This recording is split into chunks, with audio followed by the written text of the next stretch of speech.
আপনার চোখের সামনে কাবা শরীফের গিলাফ পরিবর্তনের এই দৃশ্য শুধু একটি কাজ না, এটা কোটি মুসলমানের ভালোবাসা, শ্রদ্ধা আর আবেগের প্রতিচ্ছবি। প্রতি বছর হজের সময় নতুন করে কাবার গিলাফ পরিবর্তন করা হয়, যাকে বলা হয় কিসোয়া।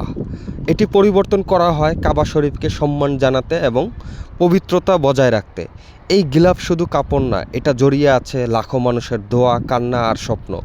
যারা জীবনে প্রথমবার এই দৃশ্য দেখেন তাদের চোখে পানি চলে আসে, কারণ এটা শুধু দেখা না, এটা হৃদয়ের অনুভব করার একটা মুহূর্ত। হয়তো আপনি এখন স্ক্রিনে দেখছেন, কিন্তু একদিন আল্লাহ চাইলে আপনিও এই দৃশ্য নিজের চোখে দেখবেন ইনশাআল্লাহ। কমেন্টে লিখুন লাব্বাইক আল্লাহুম্মা লাব্বাইক, শেয়ার করুন যেন অন্যরাও এই পবিত্র দৃশ্য দেখে আবেগে ভেসে যায়। জীবনে প্রথম দেখে থাকলে এই দৃশ্যটি কমেন্টে জানাবেন আপনার অনুভূতি।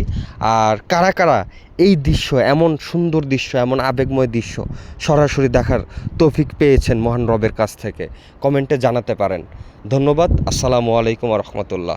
তাওয়াফের সঙ্গে থাকবেন, তাওয়াফের প্রতিটা ভিডিও দেখে আপনাদের উপকারে আসলে তাওয়াফ পেজটি ছড়িয়ে দিবেন সকলের মাঝে।